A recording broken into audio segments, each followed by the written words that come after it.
Good evening and welcome to The Naked Entrepreneur. I'm your host, Dr. Sean Wise, Professor of Entrepreneurship at Ryerson University. Tonight we'll reveal the naked truth behind business success. Tonight we'll go one-on-one with Canadian entrepreneur Dan Martell. Dan Martell is an unlikely entrepreneurial success story. Born in Moncton, New Brunswick, Dan had a very chaotic upbringing.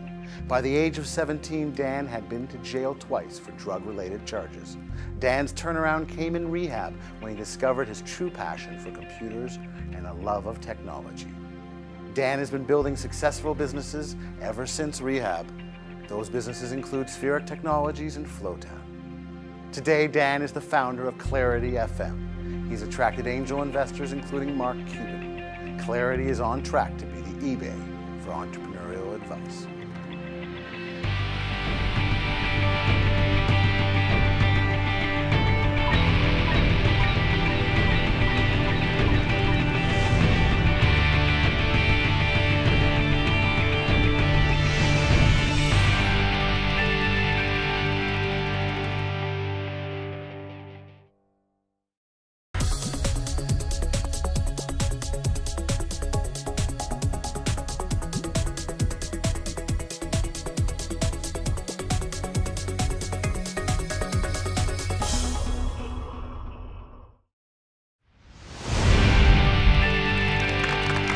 Good evening and welcome back to The Naked Entrepreneur.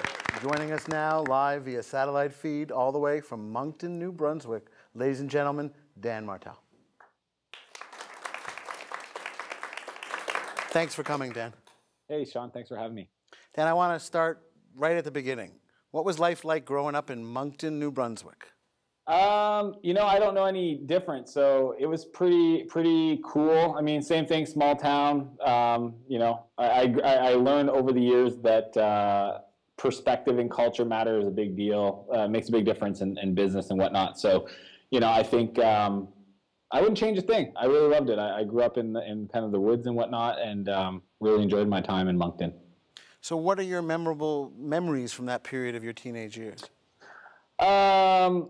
I remember in the winter times making snow forts and then renting them out to my friends to play in them. So that was fun. Same thing with tree forts. So you were in real estate at an early age? Early, very early. Yeah, I always thought it was interesting that you could get people to pay you for things you could build. So I started on the real estate side and then eventually got into computers. Well, we're going to talk about how you got into computers, but it wasn't always so bright and shiny in your life. If I'm not mistaken, some of your teenage years was spent incarcerated. How do you go from renting snow forts to incarceration? Yeah, I mean, the snow fort days was when I was 6, 7, 8 years old. I don't know. Everybody's story is different, but for me, I got diagnosed at a very young age of having ADHD. My mom was an alcoholic. I was the oldest boy of a family of 4. I had a sister who was older than me and the other 2 younger brothers.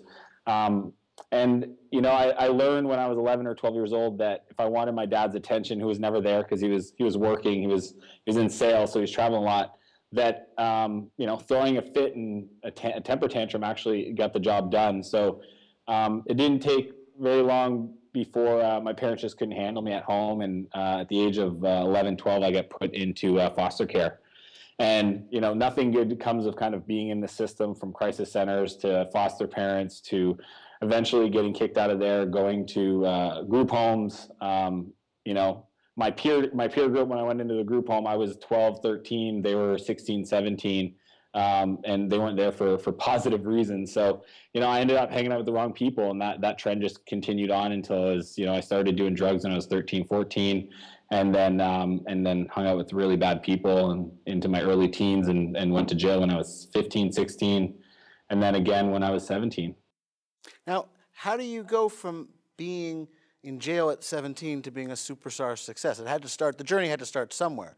So where did you start your entrepreneurial journey?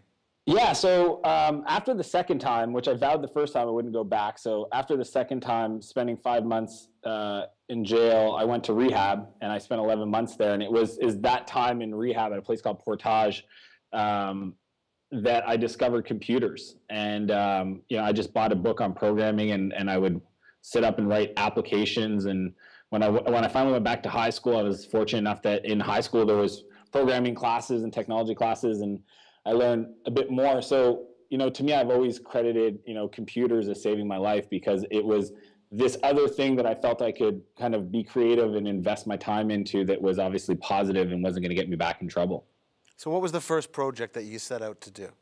So the first application I ever built that I charged for, because I think that's the key, was I was like one of the first kids to have a CD burner on my block, and it was annoying when my friends would come over and they would sit in front of my computer and start looking through all the MP3s I downloaded and make their playlist so that I could burn their songs. So what I did is I built an app that would connect to the internet and upload all the new songs I downloaded, and then they had a client application. They could build their playlists on their computers, and then they could buy the CD, and it would come to my computer and burn it while I was sleeping at night.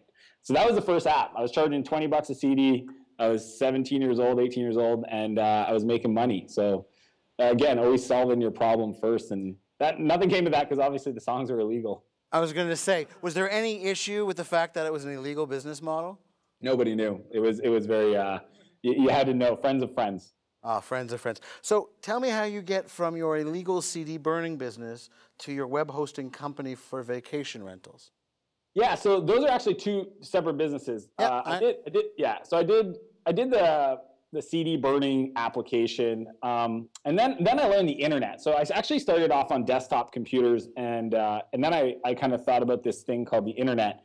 And my dad had about 4 or 5 cottages that he managed in Shediac in New Brunswick. And one day he asked me, he's like, "Hey, could you build me a web page for this cottage we rent?" And I thought, how many other people are like you that have cottages that want to rent them, that want a web page? And he thought, well, there's got to be at least 50 around us.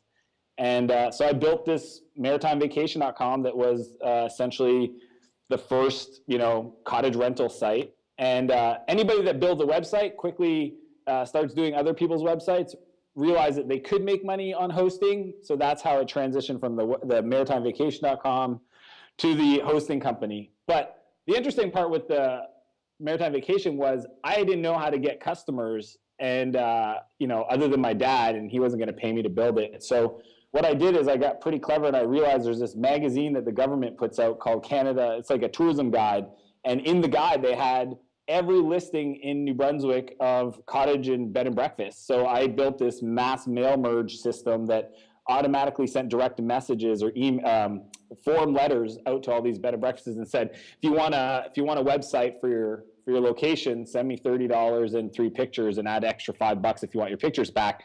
And one day, all of a sudden, in my mail, I had a bunch of envelopes with money in it. My dad thought I was doing something illegal. Luckily, I wasn't. But that was definitely the moment where I realized you could actually make a lot of money on the internet. So what happened to that business, that first web hosting maritime tours business? So the Maritime Vacation grew to about $15,000 in revenue. I had no clue what I was doing, so I didn't build reoccurring revenue into it. I only charged $30 for 12 months for a year, so there wasn't a lot. I called it Maritime Vacation, which doesn't really lend itself to going global. And I just got busy with other stuff. I had a lot of different projects on the go, but I would just chalk that one up to not understanding how to focus on a big enough market, and then also doing less and trying not to get distracted. Don't get distracted. I understand. Now, I first came across you with Flowtown, but I understand that wasn't the first one that you became notorious with. Tell me about Spheric and what the elevator pitch for that was. Yeah, Spheric was enterprise social networks. So what we did was, I always saw like consumer internet migrating its way to the enterprise. And it's pretty obvious today, but back in 2001 when I started, looking at stuff, I saw how email obviously became a big player. People forget that it started really consumer, and portals was the next one, and that's what we focused on. I just thought the future of intranets was these customized, personalized portals, and Spheric ended up building on top of other people's platforms like Microsoft and Oracle and IBM. And we built these things called web parts or widgets that helped you socialize your enterprise. So all these, essentially we built news feed like back in the day in 2004, what you see on Facebook, we built that for enterprises using their the documents that they had in their system and their search data and all this stuff. So that company started in 2004. I was 24, grew that to 30 employees 4 years later, and got acquired. Okay, so tell me what it's like to be acquired. It kind of sucks. I'll be straight up. Like I wouldn't depressed. have thought that. I would have thought that getting a big check at the end of the day was Well, a validation that business models that are legal can work. Yeah, no, you would assume that. But what happened for me, I'm just going to log back into my computer, went to sleep. What happened for me was, I had bootstrapped the company, so I didn't raise any venture capital. There was no reason for me to sell. Bootstrapped, yeah. Yeah, so I just felt like there was this great opportunity, and I'd been doing it for 4 years. And, when you grow a company, we were growing 150+% every year. It's taxing on your brain, right? I didn't have a co-founder. But I mean, financially, I was making money. I became a millionaire when I was 27 before I sold the company, just from the revenues of the business and not having any investors or partners. So what happened after we sold it, I didn't realize how much of my personal identity I had essentially assigned to being the CEO of that company. And when that was gone, I remember the day I woke up and nobody in the world cared if I went to work or did anything that day. Nobody. It was the weirdest feeling. It was almost like losing a child, I think, right? So I actually had to go see a therapist about it because I couldn't understand how I had all these resources to do anything I want in the world. I decided to buy a cottage and a hot tub and a wakeboarding boat and travel to Africa and all these things, but still I wasn't happy. So what did you take away from therapy to find your happiness? I realized I had to disconnect what I do versus who I am. And what I do is not who I am. So what did you take from Spheric into Flowtown? Right off the bat, I found a good co-founder. So this amazing co-founder, Ethan. So I had somebody to kind of share the ups and downs with. So that was step one. Two, I focused on the problem, and I really cared about the problem, not necessarily the company. So obviously I was passionate about the company and making it successful, but I never associated my self-worth to the company. I always looked at what problem were we solving and what was I contributing to the bigger goals of everything. But it was never, regardless of how well Flowtown did, it didn't affect the way I thought about my worth. It's interesting that change really occurred in between the Spheric to Flowtown. What was the pitch for Flowtown? What was the problem you guys were solving?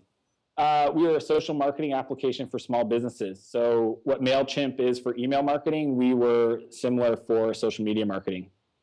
Why do you think you got such deep traction so early on? Well, we built this really great technology that allowed you to take an email address. So every business that does good marketing essentially has email addresses of their customers. We allowed them to take that email address and find all the social and demographic data on that person, from age, sex, location, occupation, to up to 50 different social networks they could be on, and then use that information to do very targeted marketing campaigns. Okay. Now, Flowtown takes off. Were you surprised that after one success, you were on your way to the next? People say they wait their whole life for that first success. You were already a millionaire in your late 20s. Now Flowtown's taking off. Where's your motivation? It didn't take off, though. I mean, I call it success theater, right? Looking back at everything, and people, you read the snippets. People, and I do it because that's what people want, right? When they want to hear me speak at a conference, they want my bio, and they want all the good stuff. But in between all those lines of how smart I am, there's a bunch of failures and screw-ups and bad decisions that you don't talk. I mean, Flowtown for 4 months couldn't figure out what the heck we were doing. I mean, we just stumbled sideways for 4 months, and then finally we figured it out, and then that grew, and then we raised money, and we grew that even more to 50,000 small businesses. Then we get shut down. So most people don't know about that story. We get shut down by Facebook because of the way we were using their data. They didn't like it. It wasn't us, but just as an industry in general. And then we had to build the company back up, finally getting acquired in late 2011. But it wasn't always success. So by all means, there was a lot of challenges in there. Well, let's talk about that. What do you do when the challenges are piling up? You talked about being a sole founder and how lonely it can be. How do you deal with the days it's shitty, not sunshiny? Yeah, so I do a few things. First thing, I try honestly, absolutely like 100% in integrity, be thankful for being in a position to have those kind of problems. I think most entrepreneurs don't realize how lucky they are to be in a position where their business is doing great and gets shut down. Most people don't even have good businesses in the first place. So the fact that we had raised venture capital and then we get shut down, that was big deal. We actually had money in the bank. So Ahab, and it's Oprah. Oprah taught me this. She said she was getting sued for like $100 million for something that she said on TV. And she said, I'm grateful to God for being in the position that I can be sued for $100 million, right? To even have that resource. Yeah, to have that kind of problem. Like, those are high quality problems. Like, bring them on. I'd take those every day. I mean, I wish somebody would sue me for $100 million right now, right? That means I'm worth $1 billion or whatever. So I just feel like that's step one, actually recognizing that they're high quality problems. You should never be upset about them or wish that they didn't happen, because they are going to happen if you're trying to change the world. That's just the way it is.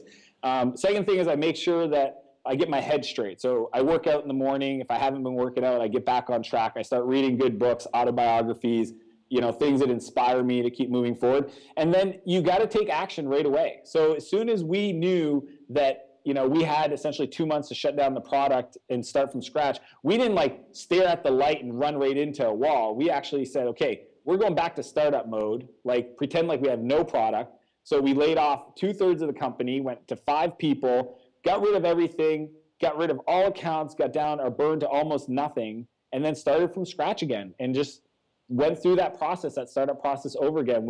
I see a lot of companies where they're doing good and then something happens, regulations change, or their product, some competitor comes out, and they don't make decisions fast enough. And I didn't want to be that kind of company. I didn't want to die because I was too complacent. I didn't want to read the writing on the wall. So I think that was a big thing, making a decision quick, and then doing what you know how to do, which is talk to customers, find problems that you're passionate about, and try to solve them the best way you can.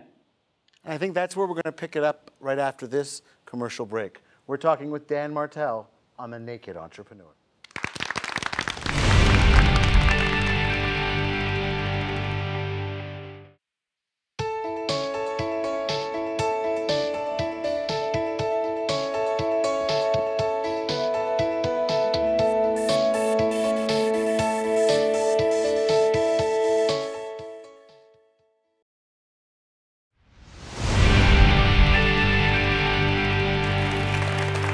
Welcome back to The Naked Entrepreneur. My guest from the best coast, the East Coast, Dan Martell. Dan, I want to go back to part of that story around Flowtown. When you were 4 months without really understanding your value proposition, 4 months without really finding the pain. Talk to me about the lean startup methodology. I know Eric Ries is a mentor of yours, and therefore you're familiar with him and Steve Blank. To you, what is the lean startup? The way I look at it is how fast can you go around the build, measure, learn cycle of validation, right? And Eric Ries talks about it. Steve Blank talks about customer development. But for me, I don't see a lot of people. They're worried if Google does this or if Microsoft does this, and what they don't realize is these companies are really slow. Like, if you've ever worked in a big company, like, A, God bless, because it's tough. I can't do it. And B, they take 6 months to make decisions. So to me, lean startup is all about really fast iterations around the learning cycle and validated learning. So not just about building product fast or revenue growth or whatever, but really understanding your customer and where the pain point is and trying to address that and get validated feedback from them. And you can do all that right and still be wrong, but you just gotta. The one thing I think about is you got to be focused about it, because if you have no focus, you could be wrong, but you wouldn't know which thing is wrong. So I'm all about, like, pick a problem, try to solve it. If that's wrong, if the market's too small, then change, but don't do 3 things at once, because if you're successful or you fail, you don't know which one of those things was actually the reason. So walk me through the pivot. Walk me through how Flowtown found its mojo. Yeah, so we had built a landing page application. We wanted to help small businesses with marketing. My brother's a home builder. I helped him, build his company to, he builds 100 homes a year. He's my younger brother now. I mean, he's really successful. And while I was doing Spheric, I was helping him with that. And so when I started Flowtown, he was the prototype customer. I was thinking, all the stuff that we worked on, how could I build a product to enable this using social media and kind of the future of marketing? And what we did is we came out with these different prototypes and we tested them with customers, and then we'd watch them use it. And for instance, we built this landing page application that we thought every small business is going to want to use, because they're spending money on paid marketing like Google and stuff. They're sending them to their websites, but there's no conversion on the website. It's just a marketing brochure. And we got a bunch of positive feedback from customers. We put the product in front of them. And only once we launched did we watch them not use the product. They thought it was a good idea, but we learned that our real customer is the marketing agencies that help these businesses with marketing, not the small business owner. So, there was 2 or 3 of those types of products that didn't work. And then finally, when we built this technology called Hedwig, which was the email to social data, the first thing I did was validated learning. So I took 100 emails from people I knew that were in sales and marketing, and I thought that they would value the data. And I said, hey, if you have emails you want to upload here, you can get all the social demographic data on those emails. But it didn't work. You just uploaded those emails, and we would show you the preview, and then you had to pay 5 cents an email to get it. But we actually didn't wire any of it up. We just showed you a preview. The button was there. You clicked it, and then it would say, thanks for showing interest. We'll let you know when we actually build this. And we got so you had them push buttons that didn't lead anywhere. It didn't work. We call it Wizard of Ozing. Like, it didn't matter. I knew they would have paid because they clicked the button. So how many clicks did you get? We got a 30% conversion to paid from the 100 people we emailed.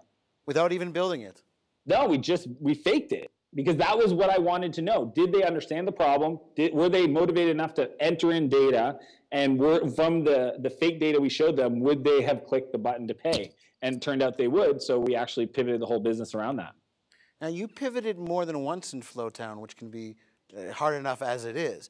But you finally find a market, and it's taken away from you. Then you rebuild and find a market. And then I hear you start to look at being sold. How did the acquisition come about? Well, the best acquisitions always come about when A, you're doing well, and you share customers with a potential acquirer. So what happened is we finally figured out the product, which was gift marketing. So we just saw this opportunity for companies to leverage social media to gift their customers in a public way, and then that would create a viral gifting program, and we proved that out, and it worked. Our customers were agencies. And we were about to raise another round of funding. So, in a venture-backed startup, when you go raise more money, there's usually a moment before you raise, because your valuation is going to go a lot higher, that acquirers kind of step out and say, hey, I heard you're talking to these VCs. Love to know what your guys' plans are for the future. And that's what happened. So we were ready to raise another round. We had 3 independent companies reach out to us in the same 2-week period. And that kind of started the conversation between Ethan, my co-founder, and I to figure out, do we want to continue doing this, or could we see partnering up and getting acquired by a company allow us to do it in a faster, better way? And it turned out that we found a great partner in a company called Demandforce. How did this acquisition compare to the other acquisition? How did this version of success for you sit? This one was, okay, the reason, this one was awesome because the best thing as an entrepreneur you could do is make somebody else wealthy. I think the coolest thing that we ever did at Flowtown was made all of our founding team members extremely wealthy. My co-founder, Ethan, doesn't have to work another day in his life. We made money for our investors.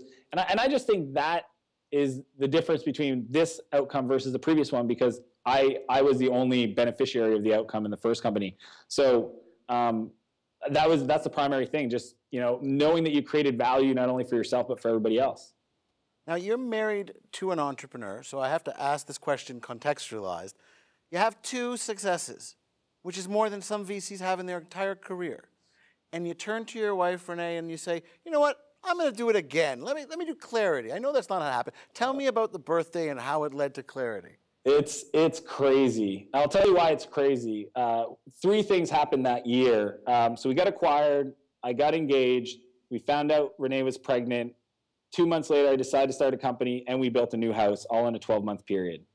And I heard from friends that one of those life events can be stressful on a person or in a relationship. We had all 3 happen in a year. I don't know. What I've realized as an entrepreneur is change is normal. So, I've seen this with other founders where when things are going good in their business, they actually throw hand grenades into the company to give themselves stuff to do. And you have to be conscious as an entrepreneur not to do that. And I've caught myself doing it once in a while where things are going good, revenues are going good, and all of a sudden you throw in some crazy strategy or new partnership, or you double your team for no good reason other than you want to because you're bored. And I feel like that happened in our life as well. But it was so getting tough. engaged, having a kid, all of that wasn't exciting enough. Wasn't exciting enough. No, I had to throw in starting a new company and trying to make that work. I mean, believe me, in the first few months, there was moments where I'm like, why the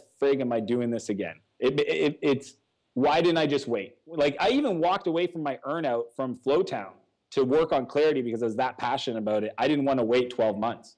So just for those people who've never gotten an earnout, sometimes they want you to stay at the company they've just bought, and so they tie some of your profits to participation, sticking around. It has a lot to do with institutional knowledge and making sure it doesn't leave. So you toss that to the wind and you say, you know what people need? They need access to better mentors, on-demand, just-in-time mentorship. Now, I have to tell you, I have a mad crush for Clarity.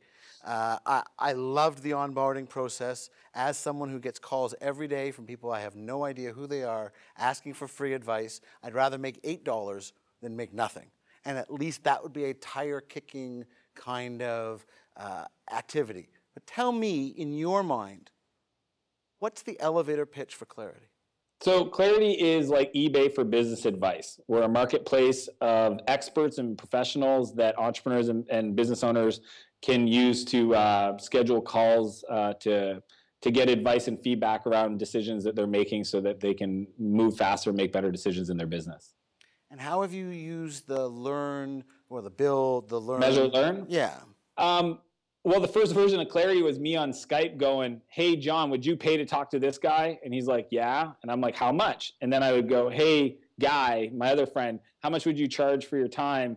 And then I'd say and then once he committed to it, I would go to the other guy and say, send me $200 on PayPal. And then I would make an introduction. I just wanted to know, would anybody pay for, marketing advice, business development advice, et cetera? So, I mean, that was the first loop of the idea. And then I built a prototype where it was just a link that had a form that I could tweet out and people could add themselves to my call list. There was no search, there was no directory. I mean, Clarity, I have screenshots, and someday I'm going to write a blog post about it. Like, the product evolution is pretty drastic from what it is today versus what it was in the beginning. I mean, I didn't leave to do Clarity from the first version of it. It's once it got traction, I was like, holy shit, if I don't do this, somebody else will. And I'd rather bet on myself on what value I can create in 12 months and stay at Demandforce and the guaranteed earnout.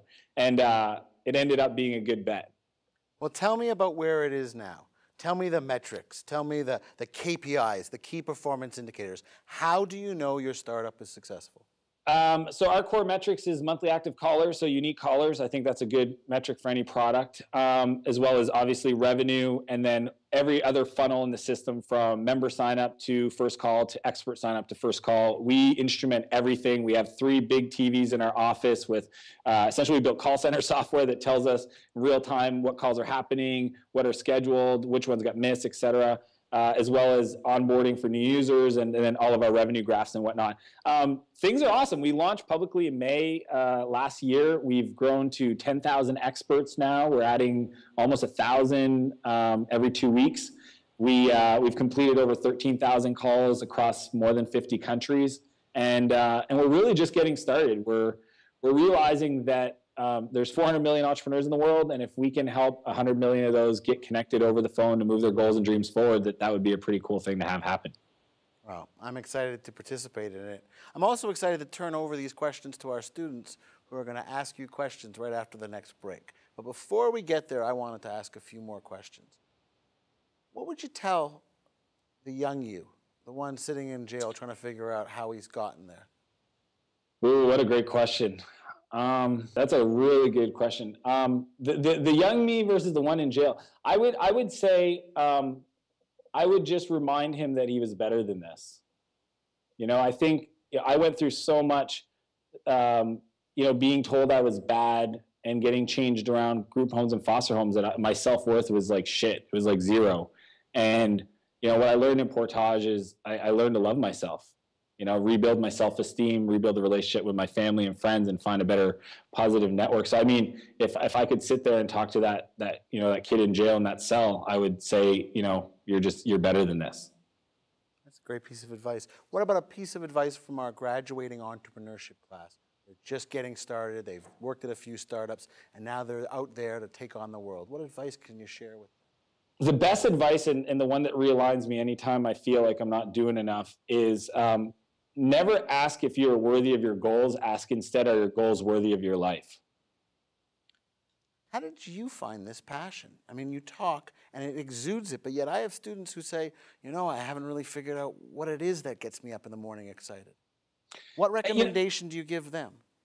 You know, just do the thing that you would do even if you didn't get paid for it. And people laugh because they're like, well, I need to get paid. It's like, you can, that's not true. Like, I don't care if you want to be the best rock flipper in the world. You could actually build a great rock flipping business and be passionate about flipping rocks and teach other people how to do it. And who knows? And if you just follow a passion, you will eventually discover something that can become a business or become something that you do.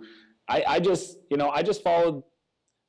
create things. Like, I don't care if it's ones and zeros in software or whatever, real estate or just family. Like my family right now, we're having another child and my current son's only 5 months old. Yeah. So, you know, I'm an overachiever, I guess. Like I set goals and I try to bust past them. But or maybe protection isn't available in the province. It's not. I always pull the goalie. So yeah, I would just say, just do that thing that you would do if you didn't care about money. I want to finish on something that you and I both have in common. Not only do we both have ADHD, and not only have we both somewhat mitigated the effects of it, but we both look at it as our superpower. Tell me how you look at ADHD and why you think it's your superpower. Well, so what's funny is for the longest time, I didn't know that it was a bad thing. I actually loved it. I loved the fact that I'm high energy, crazy, focused. Like I get the most work. I get my most work done in airports. Like I like noise around me. I'm outgoing. Like all those things I can attribute to whatever, being hyper or whatever. And like it was just recently that somebody actually said like, I'm really impressed that you talk publicly about it. And I was laughing. I was like, what do you mean? It's like my superpower. So, you know, but it does have its downside. So I know that I need to work out in the morning because if I don't, I won't have a productive day. I know that I suck at paperwork. So I have great bookkeeper and assistants and people that keep me out of jail and all that, legal teams and all that stuff. And that I should only focus on the things that I'm uniquely qualified to do, like recruiting and product development and business development and customers and hanging out with customers. So I think no matter what your superpower is, it definitely has potential to have a downside, and you have to mitigate it because too much of one good thing is not good. So I just think, you know, I've learned to leverage it in a big way. My last question before we go to our commercial break and the students take over is, what do you think your dad thinks of all your success? Oh, my dad. So my dad's my hero. He's my best friend. And I can't imagine what he went through when I was a teenager and, you know, just always being there no matter what. That, you know, now that I have a son, I've got a glimpse of it. You know, he's almost in shock. You know, if he was here right now and you asked him, it's almost like he doesn't really believe or understand what I do. Like even the fact when, you know, I raised money for Flowtown, he was like, why would people give you money? Right? He's like, he just couldn't get it. Or when I was doing Spheric, he's like, how many employees do you have now? Who are your customers? And just recently when we announced our fundraising for Clarity, and, you know, we have Mark Cuban and a bunch of other guys that got interviewed on Financial Post and whatnot. And people were calling him saying, hey, Victor, like, congratulations. I just read that article about your son. He called me up laughing and he's just like, I don't know what you're doing, Dan, but it sounds like it could work. And I'm like, yeah, it's pretty cool. So I think he's proud of me, but he's just, I mean, I learned business hanging out with my dad. I got my MBA riding around the province while he was doing sales because he would just talk me through what he was doing, how he was thinking. And, you know, I owe him all that. Well, you've obviously turned all of that into quite a lot. We'll be right back after this.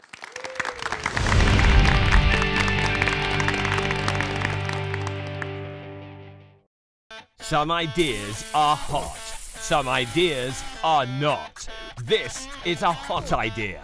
Twitter, using 148 characters to instantly digitally connect with anyone in the real world. This is not. Jersey Shore, 8 characters, not connected to anything real in the world. This is a hot idea. Facebook, efficiently sharing social news with your friends. This is not using Facebook to show how drunk you were at the office party. This is a hot idea. Posting your unwanted goods to Craigslist, the world's home of free classified ads. This is not posting your sister to Craigslist.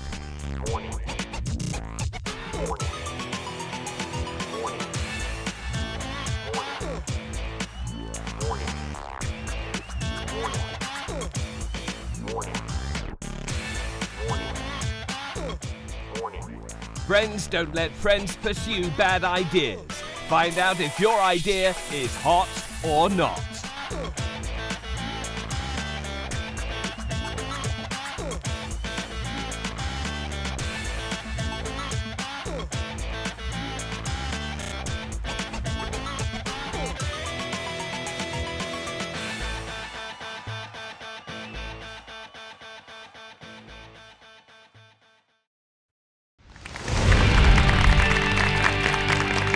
Welcome back to the Naked Entrepreneur. And now, student questions. Okay, hey Dan, it's my name is Mike. I'm a student in the entrepreneurship program. I couldn't help but hear what you said about your past. I found that I'm also from the East Coast. I'm from Wolfville, Nova Scotia originally, and when I was 17, I ended up getting in a lot of trouble and going to a youth facility, partly because of who I was hanging out with and my father passing away and just rebelling against the system because I think I was just looking for attention because I wasn't getting it elsewhere. But with that said, I find it interesting that you've been able to overcome those struggles, and I'm just curious, do you think that experience, even though it was probably negative at the time, do you see any sort of positive light of, because you were in that situation, do you think it helped you in any way now on how to get over other struggles because of having to get over such a big issue early on in life? Yeah, well, thanks, Mike, for the question. Two things. One, the reason I share my story is because, I always appreciate when somebody from the audience comes up and tells me that they went through something similar and they enjoyed it. So thanks for that. Absolutely. Like what people don't realize, I remember I was speaking in Waterloo, and one of the questions was, why do you think you're such a big risk taker? And I paused and I kind of laughed because the risk in business that I take versus the risk I took when I was younger are totally different worlds. Like, the worst that'll ever happen to me today as an adult, the worst case scenario is I might have to sleep in my brother's basement. Like, that's the worst, right? Like, when I was a kid growing up, there was days I didn't know where I was going to eat or where I was going to sleep, or, when I was in jail and I got thrown in the hole for 4 days, that's really bad stuff. And I've always kind of looked at business and risk as it's not even on the same level. Like, obviously I don't want to lose it all, but I will, because to me, I know what's important is that every day I work on the thing that is meaningful to me, that I feel that there's a reason why I'm here on this earth, that I got to do this. And if that means taking risk and losing it all, I'll do it. I'll bet on myself any day of the week, because I've been that far down and I know what you can accomplish in a very short period of time. Like, I've been an entrepreneur for a little over 10 years and I've got 25 more ahead of me. I'm excited. So I think chaos as an adolescent, as a teenager, actually plays a really big role. And most successful entrepreneurs that you talk to will admit to having that kind of chaos in their childhood. Hey, Dan. I'm just a little curious as to how you select your co-founders, and how do you work within a team? How do you manage them? How do you lead them, both your co-founders as well as the other employees in your startup? Great question, John. How do you find a good co-founder? That is tough. There's a bunch of things I tell people to do, like get drunk, fight with them, don't date before you get married. So how you find a co-founder, it's a process, and I don't know if I've got the formula. But I think that all those things are true. You have to have trust. You have to, I trusted Ethan, like, universally explicitly. He was a good person. I knew that every day he made the best decisions for the company, way above himself personally. So I think that's the first thing, is trust. And it's very much like finding a mate and a partner in life. And then how do I manage my team? You know, what I've learned over the years is you got to hire absolutely brilliant people. So every day I honestly feel thankful that anybody that works at Clarity comes into work to work on my idea, because they don't have to. They're super employable. They should be doing their own companies, and somehow they've agreed that what I thought the future should look like, they want to create it with me. So you got to hire great people. And then two, they want to know how does this game get played? What's the rules and how do I score? So you have to have very specific metrics. I pick 3, and you got to set them and aim for them, and as a team drive. And you know, one trick that I do is I set goals on a weekly basis, not quarterly, not yearly, but on a weekly basis, because the more opportunities you have to adjust and realign, the higher the probability you are of going to hit the kind of the yearly and the quarterly goals. So, and then the third thing is they want to be inspired, and you got to remind them, because there's days when things don't go right, and you should always feel like you've got to remind them what you're doing, why you're doing it. And then also the good people that you're helping. And if you talk to a customer and they're really happy with what you guys have built, then you got to tell the team. And sometimes when the guys are behind, you know, the screen writing code and they don't get to interact with clients, it's your job to be, you know, a champion and set the vision and whatnot. So I think the biggest thing is here's the game we're playing, here's how we score, and these are our goals. Let's knock them out of the park. Thanks for the question. Hi, my name is Richard, and I'm an entrepreneurship student. You mentioned that you went through like foster care and group homes growing up, and that was a challenging thing in your life. And like one of the things like on my heart in life is seeing that side of life changed. And as coming through that and having done so well, what's one key thing that if we were to reform the foster care system that you think that should be in place, if it's mentorship, or like what to you would be important? Yeah, I really appreciate the question. I don't know, because I don't know if I was ready. You know what I mean? Like, you know, in addiction anyways, they talk about you got to hit rock bottom before you're willing to really accept and want help. You know, the Portage where I went to rehab at 17 was not the first rehab I'd ever been to. I started when I was 13, 14, 15. I did the 21-day program. You know, I think I don't have a really specific thing. All I know is what I do today is I go and spend time with the kids every 2 months. Like I go to Portage, I talk to those kids. Within the city of Moncton, I talk to the youth residents, which are young adults that are in foster or group home scenarios, and just talk to them about my story. And I think, you know, in life, even for foster care or whatnot, I think we just need to tell more stories about, you know, like, yeah, this might not be great today, but it doesn't always have to be bad. And here's an example of somebody who's done it. And, you know, I don't do it to inspire. I do it personally because it's good for me to remind myself where I came from, because that's important, right? I want to stay grounded. And then also hopefully show people that there's a different path they can take if they choose to. And when they're ready, they can reach out to me. And, you know, the foster program is really tough. I mean, we don't have enough foster parents. We don't have enough group homes. There's just a lot of services we don't have enough of, that I think would be the number one thing: more funding and more volunteers. Hi, Dan. I'm Christine. My question is, you mentioned that your wife's an entrepreneur. How does that play into your work now as obviously crazy and a serial entrepreneur yourself? Thanks for the question, Christine.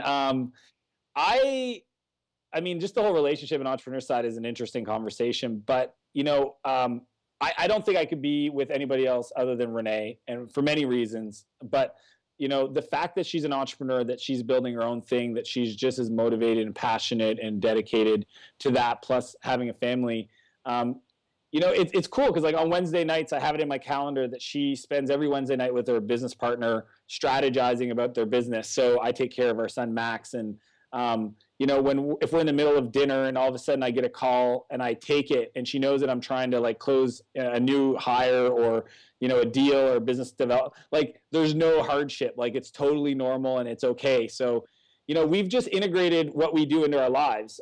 Just a little secret for everybody there right now. I'm actually in Florida, so I'm not in Moncton. I didn't want to tell Sean, I didn't want to break his heart, but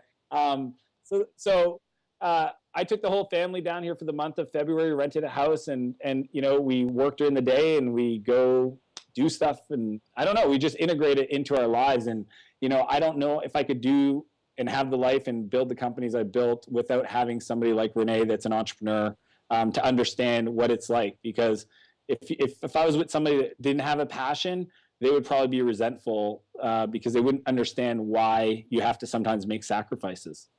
Interesting. Thanks. Thanks a lot. Our guest tonight has been Dan Martell, serial entrepreneur, serial exiter, all around great Canadian. Ladies and gentlemen, Dan Martell.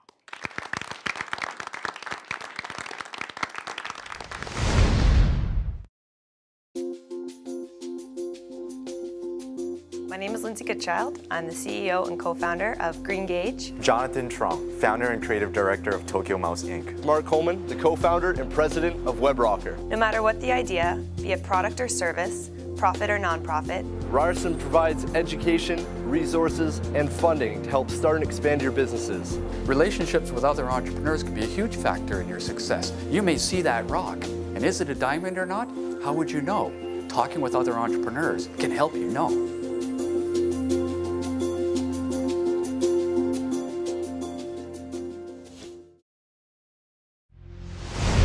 Tonight our guest was Dan Martell, founder of Clarity FM. Dan talked about how to thrive in a chaotic and challenging environment.